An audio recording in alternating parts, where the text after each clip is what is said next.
Hello and welcome to the Play Leisure Warehouse near Exeter in Devon for a video all about the Pac-Man ball coin pushers. These are coin pushers we get in on a regular basis. They are absolutely fantastic. As you can see, they look great, they play really well. They are the most popular coin pusher we get in at Play Leisure.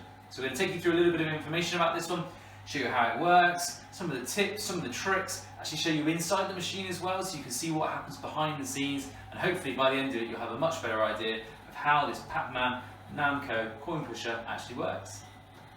So there are two versions of the Pac-Man ball coin pusher. There is the 10p version and the 2p version. The 10p version is a lot more common. You'll find it in a lot more places because arcades used to make a lot more money from those, so they're a lot easier to find. I love them. I think they look fantastic. The silver from the coins really glistens off of the lighting on the playfield. The main downside of the 10p versions is that they actually need around about 120 pounds of 10p coins to make it fully functional. The other version is the 2p version, which you can see in front of you today. These are a lot harder to find because they weren't used so much in arcades, and they're a lot more popular because you only need around about 50 pounds and 2p coins to actually make the machine work.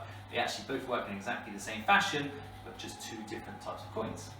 So before we take you into this machine and show you a little bit more about how it works, there's one really important thing if you're considering purchasing it, and that's the size of it. This is actually 81 centimeters in width, which means that it won't fit through a normal sized door, which tends to be around about 78 centimeters in width. So if you're thinking about purchasing one of these, the first thing you need to do is measure your access points, because we'd hate to think that you might purchase something and then be really disappointed when it arrives and it doesn't fit. So let's take a bit of a closer look at this machine and find out how this game actually plays. So first off, it acts just as a normal coin pusher. You put your coins into the two slots on the left and the right hand side, and then the coins fall down onto the playfield. But that is not it. There are mini games included in this one as well. So, for example, when you get a coin to pass through one of the various fruits that you see on the playfield, it generates a bonus bubble. And as those bonus bubbles grow, it hits bonus coins. And you can get a coin flush of up to 50 coins, which pour out via there, all onto the playfield, making the game much more than just a normal coin pusher. There are lots of other interesting little mini games you can do on this on your own. For example, we like to spray paint coins, so we've got a gold coin there, and the idea is to try to make that one fall. And I'm sure you would have seen on social media, especially TikTok, where people build massive coin castles and try to push them over as well. So not only is this a coin pusher, it has mini games and then lots of other options as well. So let's have a look inside the back of the machine, shall we? First off, I should always point out that when you're going into the back of a machine, you should always make sure the machine is powered off first of all, because this is an electrical item and does contain charge. So if we look at the top of the back of the machine, first of all you will see this, which is the back of the screen at the front, and then you will see these circuit boards here, which are the fruit sections on the front as well. Very occasionally you might get some issues with these, and these parts here just unplug and can be replaced very simply. If we move down here, this is the mechanism which moves the top tray, so this spins around. This one could certainly do with a bit of a clean. On odd occasions you might want to spray a bit of WD-40 in there as well, just to maintain it. If we move down towards the bottom, this is where most of the action happens. So we have three hoppers here. Now a hopper is what catches your coins and feeds the main playfield. So on the right hand side here, we have one hopper, which doesn't have many coins left in it at all. We then have a hopper tucked away right inside on the left, which feeds the left hand side. And then this one at the back here is what feeds the prize payout. So this is the central hopper.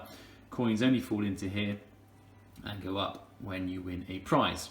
Attached to each of the hoppers is the escalators. So you'll see one escalator all the way up there, one on the other side, and then a better view of the prize one. So as you can see here, the coins are sucked up from the hopper, up through the escalator, and then they pop onto the playfield via that area there. This is the area where you sometimes get coin jams, but as you can see, you can put your finger in, slide the coins out, and then if they don't slide, you know you have a jam.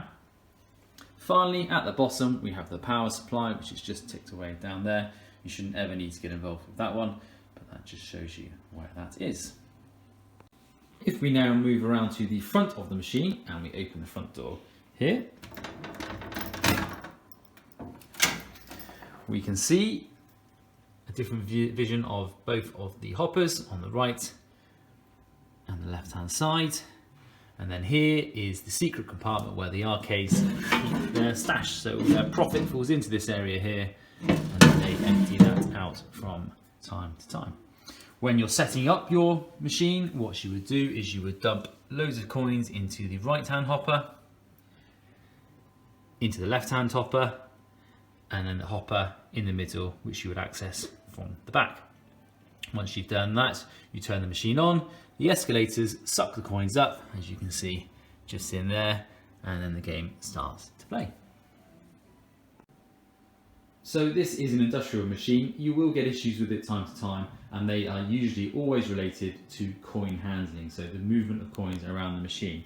I'm just going to point out a few areas where you tend to get coin jams, just to give you a bit of an idea before you purchase this machine. So if we move down towards the front and we go up and in, you will see in there, that's where the coins come into the machine. So from here, there, they go through, down and through. Now coins tend to get jammed in there sometimes, so if you get an error, first port of call is to move into here. You should either see them, or if you give it a bit of a tap, as I'm doing there, the coins will fall out.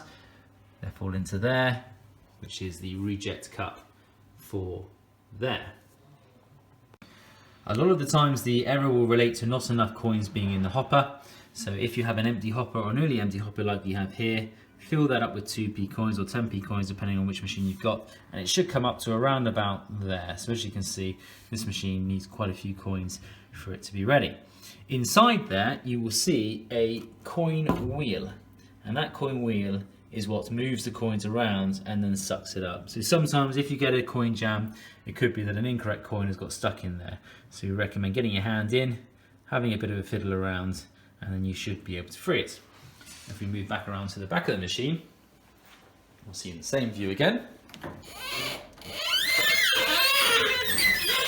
along with some squeaky wheels. So you can see in the hopper there, you have that quadrant circle which stores the coins. Now these hoppers will come out. You can unbolt them down here and here, and then slide this hopper out to give it a good clean. Same again from this area here. Coins will also accumulate over the floor here over time, so you'll come into the back of your machine and find coins here and here and here. We recommend just giving them a general clean out, taking those coins away and making sure it's nice and tidy in the back of this machine. Other issues will come from coins getting stuck in the escalator itself. So when that does happen, what we recommend you do is you find a set of coins, as you can see there. You push your finger up, and if the coins move like they're moving now, that means there's no coin jam above this area. If I try to push it and the coins won't move, it means the coin jam is further on up, and you would just keep on moving up the escalator until you found where the coin jam is. Coin jams in 10p's tend to come from the old 10p's and new 10p's being used at the same time, and because the older ones are slightly thinner, they overlap slightly, and that causes a jam. In the 2p ones, it tends to be using really old coins. 2p's have been in circulation for 40 plus years, and you do get various qualities.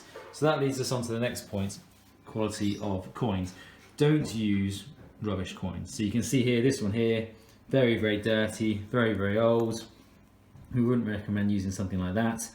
Same again for something like that there.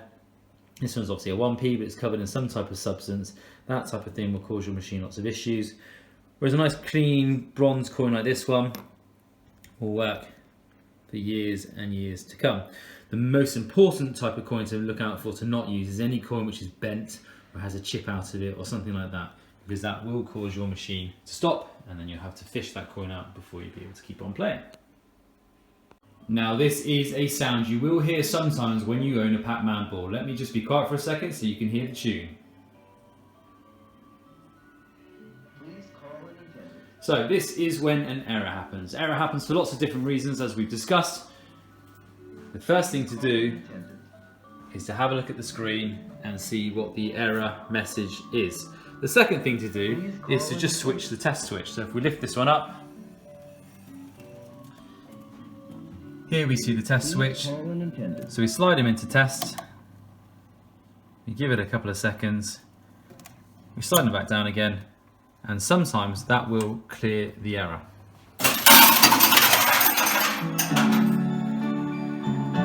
As you can see in this instance, that has cleared the error. If it doesn't clear the error, it's time to move on to the next stage of diagnosing your issue. Now the Pac-Man balls do have lots of different settings on them. We don't tend to change any of the settings, but I will point out where they are. So what you would do is you would open this top door here, which obviously also gets you out onto the playfield itself. And up here we have a test switch, which brings us into test. Now that's also the test switch that you would switch as and when you get an error message, as we've discussed earlier. So this gives you lots of different options, and you use the select SW to go up and down. The main one that you would probably want to use is the sound test. So if you go into sound test and press enter, you then have the ability to be able to change 3 different volumes. The all SP, which is the machine in use, so you can turn that one up and down. The attract mode, which is the songs that the machine uses when you're not playing it, and that was in the arcades to attract people to come in and play the game.